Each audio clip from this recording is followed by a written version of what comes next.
Hello বন্ধুরা, আমি লিয়া। আমরা প্রতিদিন এমন অনেক কিছুর সংস্পর্শে আসি যেগুলো চোখে দেখা যায় না। আজ এমন এক ছোট্ট অতিথির সঙ্গে আপনাদের পরিচয় করিয়ে দিব। তবে সাবধান, অতিথিটা কিন্তু নিমন্ত্রণ ছাড়াই চলে আসতে পারে। এই যে, আমার নামে এত কথা বলছো কেন? এই, তুমি আবার কে?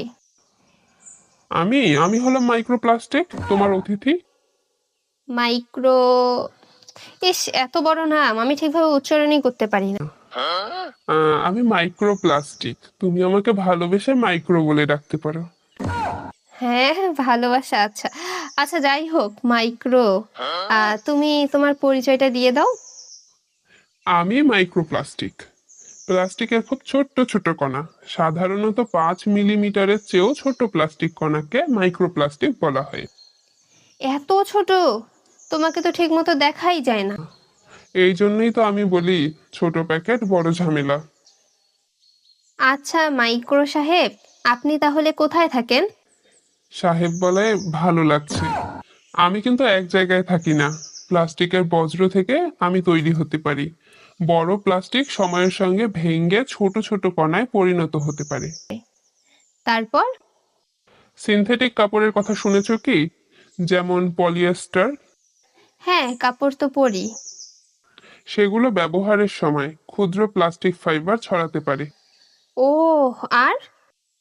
গাড়ির টায়ার ক্ষয় হলেও ক্ষুদ্র প্লাস্টিকজাত কণা পরিবেশে যেতে পারে। মানে তুমি শুধু প্লাস্টিকের বোতলে বসে বসে জীবন কাটাও না? আরে না, কি যে বলো, আমার তো ভ্রমণের অনেক শখ।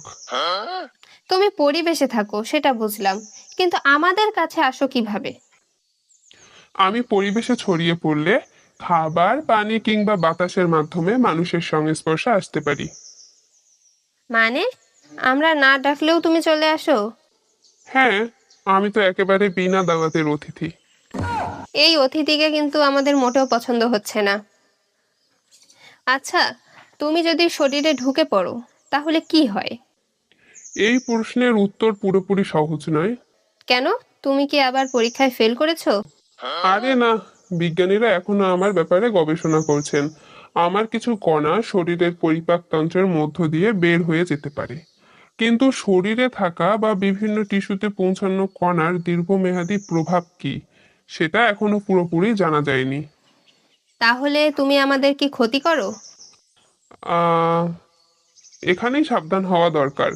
গবেষকরা দেখছেন দীর্ঘমেয়াদী আমার উপস্থিতি শরীরের প্রদাহ, কোষের স্বাভাবিক কাজ বা অন্যান্য জৈবিক প্রক্রিয়ার কোনো প্রভাব ফেলে কিনা। তবে এখনই বলে দেওয়া ঠিক হবে না যে আমি নিশ্চিতভাবে অমুক রোগ ঘটাই।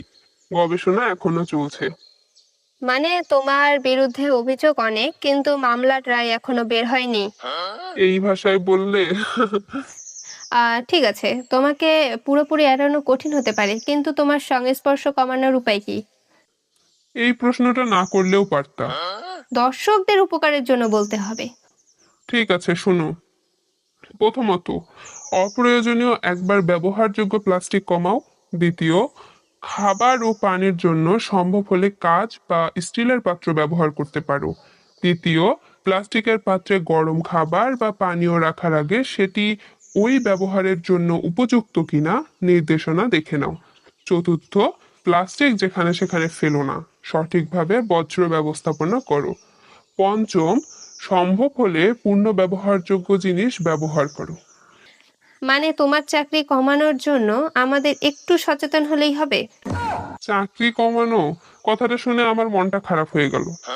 আচ্ছা আচ্ছা, মন খারাপ করিও না। শেষ প্রশ্ন, তোমাকে দেখে কি আমাদের ভয় পাওয়া উচিত? না, ভয় পাওয়ার চেয়ে সচেতন হওয়াই ভালো।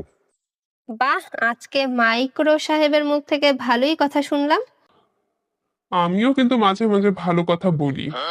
তাহলে আজ থেকে অপ্রয়োজনীয় প্লাস্টিক কম ব্যবহার করব, পরিবেশ পরিষ্কার রাখবো এবং প্লাস্টিকের সঠিক ব্যবস্থাপনা করব। না না, এত কিছু করলে তো আমার থাকার জায়গা কমে যাবে। সেটাই তো চাই। আচ্ছা, আমি তাহলে পালাই। এই যে দাঁড়াও, ভিডিও শেষ না করে পালালে হবে? ও, তাহলে আগে দর্শকদের একটা কথা বলি। আমাকে নিয়ে এত আতঙ্কিত হইতে হবে না, কিন্তু অপ্রয়োজনীয় প্লাস্টিক ব্যবহার করার আগে একবার ভাবো। একদম ঠিক কথা।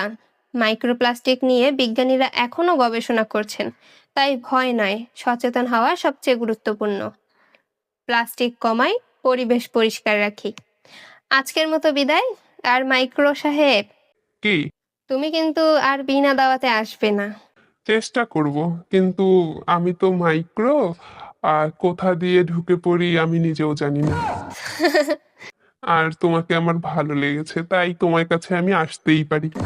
খবরদার, ওই পর্যন্তই।